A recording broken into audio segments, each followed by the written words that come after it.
Right folks, here we are again. Today we're finishing off some work on the Vegetable Alkahest, which we started some time ago. This is a working where the end product will extract various properties from gemstones in particular, various other substances.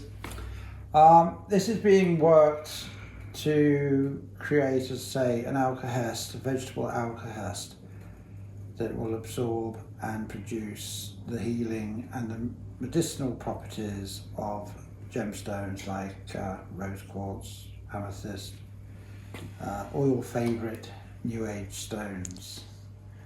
How we've created this is from grape juice. The grape juice is fermented. And when it's fermented, it naturally turns into an alcohol. Now the alcohol will carry the life force of the grape. So what we've done, we've had 2 gallons, so that's 10 litres altogether, more or less. We split it into 2. We left one to go sour to turn into red wine vinegar, and the other one we distilled the alcohol out of it, the vegetable mercury. Now once we've done that, we then took the remaining red wine vinegar, what's the alcohol we'd taken out of it, and we gently distilled it off, collected the water, which would be the phlegm, and we ended up with this sticky, dark red, honey, tar-like substance. So we've now got 3 things from it. We've got the sticky honey tar, we've had the water, which is the phlegm, and we've got the alcohol, which is to be the mercury, or the carrier of the mercury. So we've parked those on one side. We've taken our red wine vinegar that we've made. Now we've frozen that. The water will turn to ice. The spirit in the vinegar, the acetum, doesn't freeze at the same temperature of water. So we've managed to punch a hole in the ice and let it all drip out. So we then got a very sharp bit of red wine vinegar. The vinegar that we actually collected, which is actually concentrated, we then refroze, and we've done this another couple of times. Now, we've now got a red wine vinegar that is extremely sharp. We've now got the coloured water that it's all come out of, because remember that was ice, it's all thawed out now. And that water we've evaporated gently off and collected the phlegm off that and ended up with another sticky tar. So we've now got a sharpened red wine vinegar, very sharp. We've got the phlegmy water from it, and we've got this dark honey tar.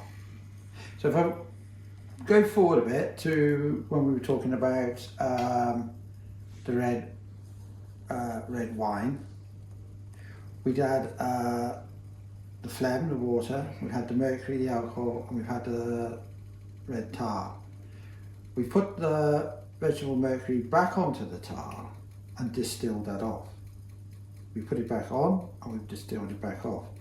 We've done this 3 or 4 times. The idea is that it'll make the penetrating power of our mercury a lot more stronger, primarily because it's absorbing various salts, which I'm not going to go into at this point. So to come back forward to our vegetable mercury, we've now we've got our sharpened red wine vinegar, we've got the phlegmy water, and we've got the honey tar. Now we take our red wine vinegar, and now it's very sharp, and we haven't got much of it because most of the vinegar would be water, and we gently distill this off. You don't want to kill the life force in it.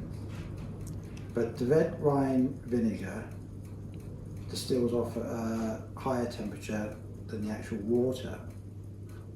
So what I found to do is to actually distill it all off, and then we've got a clear liquid, although a lot of that will be water. I've then actually refroze that water and taken out the clear ice and let the spirit, the sharpened vinegar, drip out of that. Well, if I do that, I've got a very, very sharp, clear red wine vinegar. All the coloured waters, they've been gently distilled, and the water's been collected, and that becomes another phlegm, and ultimately you end up with another sticky red tar. I put the acetum, the vinegar that has been distilled, I put that back onto the tar and I've distilled that off. Done that a few times, slowly, not too high a temperature, we don't want to kill the life force, and subsequently that's going to be absorbing various salts and making its penetrating power a lot stronger. So now, just to recap, we've got our mercury, the volatile mercury from the red wine vinegar, and we've also got a vinegar mercury, which is our fixed vegetable mercury. We've got 2 lots of phlegmy water, and we've got 2 lots of tar. Now the tars are now all put together, and they're all calcined, that is, they are roasted, probably for a day or 2, and ultimately they will turn to a light grey ash. Now we can use our phlegmy waters to extract the salts from this ash. The phlegmy waters can be redistilled while you're doing the calcinations, and the waters that we collect we can use for extracting the salts. And so once we've got our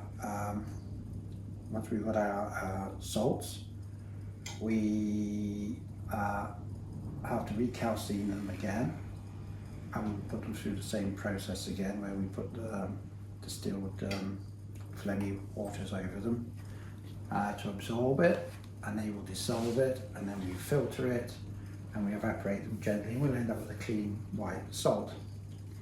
Now this salt has peculiar properties. It's very hygroscopic, that is, it'll suck moisture out of the air. You certainly don't want to get it anywhere near sensitive parts of one's anatomy.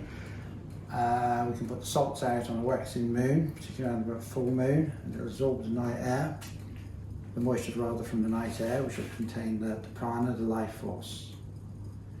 And then we can dry them off gently the next day.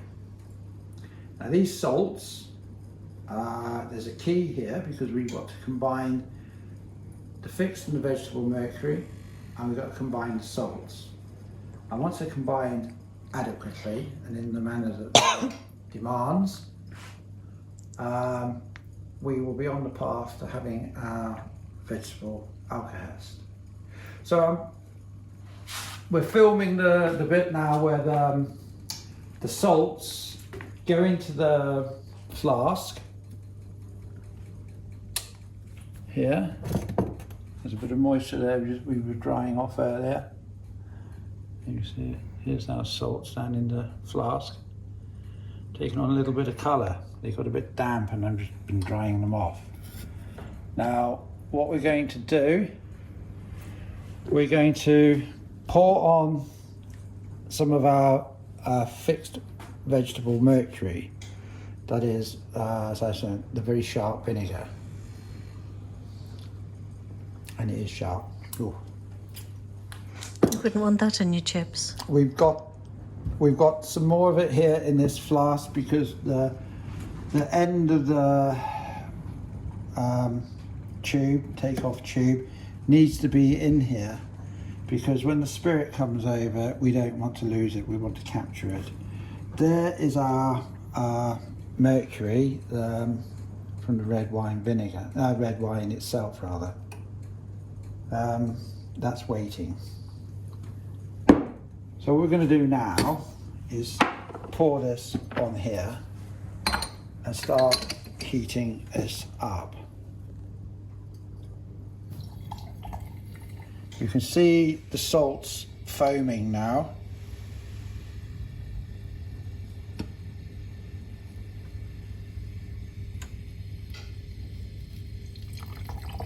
Salts, being in mind, are alkaline, and yet these are acids, and it's all come from the same product. They were combined naturally in the product, where they weren't interfering with one another. But now they've been separated and being conjoined, they're fizzy. So what we're going to do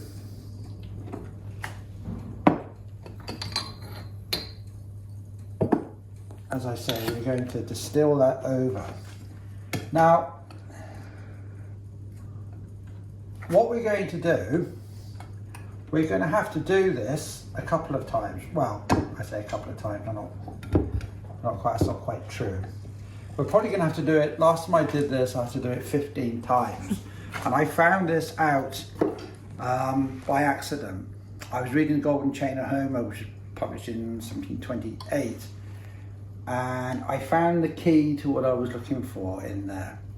Because what happens is that the salts will become volatile. And you will see ultimately a white cloud comes up here and will travel down here. Now I only found this out, as I say, by accident, because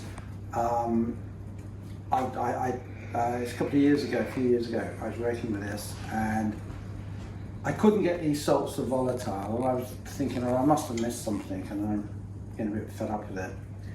And I was on the 15th distillation, because the vinegar keeps going back over the salt, distilling, coming back over distilling. Well, what happened, I suddenly turned round and I see this white cloud coming up. And if I hadn't turned around at that point, I would have missed it. So Mercury took pity on me, I think, at that point, and showed me what it was I was looking for. So I was rather quite pleased about that. So I'm going to leave this now, and we will come back to it in due course, and we'll see if we can get to the point and film the bit where the white salts come over, so you'll see what I mean.